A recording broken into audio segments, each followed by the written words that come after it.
अच्छे लोगों का तुम्हारी ज़िंदगी में आना तुम्हारी किस्मत होती है। उन्हें संभाल के रखना तुम्हारा हुनर होता है। अस्सलाम वालेकुम, नमस्कार, सत श्री अकाल। कैसे हैं दोस्तों? उम्मीद करता हूँ सभी दोस्त अच्छे होंगे, स्वस्थ होंगे, मस्त होंगे। मैं ज़हीर अब्बास अपने YouTube channel paralyse motivator Z पर आपका एक बार फिर वेलकम करता हूँ। दोस्तों, आज की वीडियो एक्सरसाइज, 4 दिन एक्सरसाइज ना करने पर हमारी बॉडी किस तरह का रिएक्शन देती है या फिर क्या हमें परेशानियां होती हैं। अब जैसा कि आपने देखा होगा, पिछले दिनों मैं हिमाचल प्रदेश मनाली गया था और वहाँ मैं प्रॉपर तरीके से अपनी 5-6 दिन एक्सरसाइज नहीं करवा पाया। तो उसके साथ में और सफ़र में मेरे साथ में क्या प्रॉब्लम हुई, तो वो सारी चीज़ें मैं आपके साथ शेयर करूँगा, जिससे कि आप भी कभी सफ़र में जाएँ तो उन चीज़ों का ध्यान रखें। वीडियो पसंद आए तो लाइक तो कमेंट करिएगा और चैनल पर नए होते हैं तो सब्सक्राइब करके बेल आइकन को ऑल कर लीजिए। तो दोस्तों, जैसा कि आपने देखा, पिछले दिनों मैं हिमाचल प्रदेश कुल्लू मनाली गया हुआ था घूमने के लिए। मैं 1 हफ़्ता वहाँ पे रुका और मेरे साथ वहाँ पर क्या क्या परेशानियाँ आईं सफ़र में, और प्रॉपर तरीके से पूरी बॉडी की एक्सरसाइज ना करने की वजह से मेरी कहाँ कहाँ की मसल्स स्टिफ हुई, वो सारी चीज़ें मैं आपको इस वीडियो में बताऊँगा। देखिए, बहुत सारे लोग कहते हैं कि हमने 1 साल से एक्सरसाइज बंद कर दी या 4 साल से एक्सरसाइज बंद कर दी। उन लोगों को पता होगा कि उनके साथ में क्या क्या परेशानियाँ आती हैं। जब मैं सुनता हूँ ना, तो मेरे को बड़ा अचंभा होता है कि यार, मेरे को तो 4 दिन में ये परेशानी हो गई और इन लोगों को 4-4 साल हो गए। तो ये लोग कैसे अपने आप को मेंटेन कर रहे हैं? वो मेंटेन नहीं कर रहे, वो ज़िंदगी को धक्का दे रहे हैं बस किसी तरह। ज़िंदा हैं तो बस अपना कर रहे हैं जैसे भी। तो दोस्तों, सबसे मेन चीज़ क्या हुई थी मेरे साथ में, मैं बताता हूँ। जैसे कि 600 किलोमीटर के आसपास का सफ़र मैंने गाड़ी में बैठे बैठे किया। गाड़ी में बैठे बैठे करने के बाद में मैंने अपना हाथ, ये लेफ़्ट वाला, क्योंकि मैं ड्राइवर साइड में बैठता हूँ पीछे, तो ये लेफ़्ट वाला हाथ मैंने अपनी वाइफ के कंधे पे इस तरह से रखा और पूरे रास्ते जाते में भी और पूरे रास्ते आते में भी मेरे हाथ के अंदर इतनी वीकनेस आ गई कि इसका ट्राइसेप्स वीक हो गया। मैं ऐसे भी कर रहा हूँ ना, अभी भी प्रॉपर तरीके से, अभी तो जा रहा है, इतना प्रॉपर तरीके से नहीं है पर अभी जा रहा है।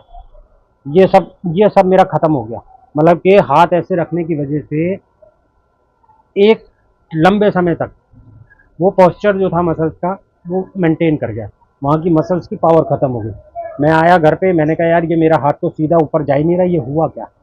मैंने अपने डॉक्टर को बताया आने के बाद। तो डॉक्टर ने चेक करा, तो डॉक्टर ने बोला, फिजियोथेरेपिस्ट जो है हमारे डॉक्टर कुमार, उन्होंने मेरे को बताया कि आपका एक कंडीशन में हाथ रखे रहने की वजह से पोस्चर मेंटेन हो गया। देखिए, ये प्रॉपर जा रहा है, पूरी पावर है इसके अंदर। इस वाले के अंदर पावर नहीं है, ये जा ही नहीं रहा है ऐसे। ये तो नीचे लटका हुआ इसलिए जा रहा, अगर मैं ऊपर उठा रहा हूँ तो आ ही नहीं रहा। जैसे ये ऊपर आ रहा है, ये आ ही नहीं रहा ऊपर। तो मैंने पूछा, डॉक्टर साहब ये कैसे होगा ठीक?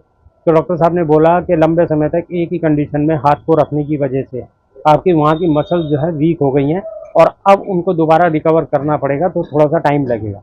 थोड़ा सा टाइम मतलब कि 10-15 दिन में नॉर्मल अपना उसी कंडीशन में आ जाएगा जिस कंडीशन में था।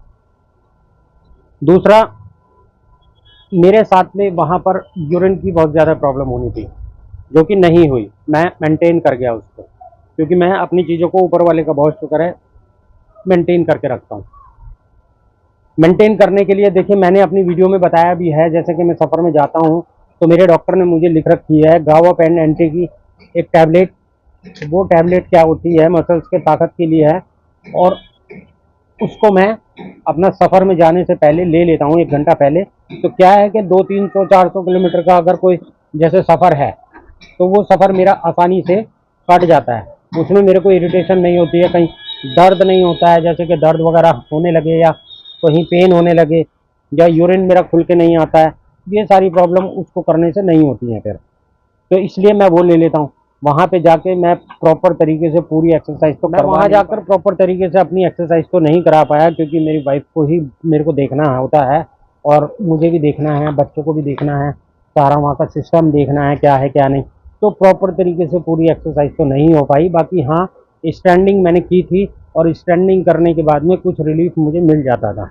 जैसा कि मैं बताता हूँ आपको कि आप कहीं भी जाते हैं, एक्सरसाइज करते हैं या नहीं करते, 2-4 दिन के लिए तो आप ऐसा कर सकते हैं, कोई दिक्कत नहीं है कि भाई 2-4 दिन अगर आपकी एक्सरसाइज नहीं होती तो कोई प्रॉब्लम नहीं होगी। बस मेरे से गलती क्या होगी थी कि गलती ये हुई थी कि मैं एक हाथ को इस तरह से अपनी बॉडी के, अपनी वाइफ के ऊपर ऐसे रख के रखा ना, तो मेरी शोल्डर के नीचे ट्राइसेप्स वाली जो मसल्स होती है, वो मसल्स मेरी वीक हो गई बहुत ज़्यादा। ऐसा लग रहा है कि वहाँ पे सुन हो गया है, वहाँ पे कुछ है ही नहीं। तो ये प्रॉब्लम तो चलो कोई बात नहीं, हो जाएगी 2-4 दिन में, 5 दिन में। अगर आप लोग जैसे लंबे समय तक, बहुत सारे भाई बहन हैं जिन्होंने एक्सरसाइज ना तो किसी डॉक्टर से करानी चाहिए और कराई किसी वजह से बंद कर दी, पैसों की वजह से, मैं समझ सकता हूँ, या फिर खुद भी बंद कर दी अपने घर की कंडीशन की वजह से। तो आप लोग इस तरह की गलती मत किया करें। कुछ भी एक्सरसाइज 2-4 दिन तो चला, समझ में आता है कि आपके यहाँ कोई गेस्ट आ गया तो समझ में आ जाता है कि हाँ भाई, आपने गेस्ट के आने की वजह से, किसी वजह से अपने एक्सरसाइज को रोक दिया, वो तो चलो चल जाएगा 1 टाइम या 2 टाइम।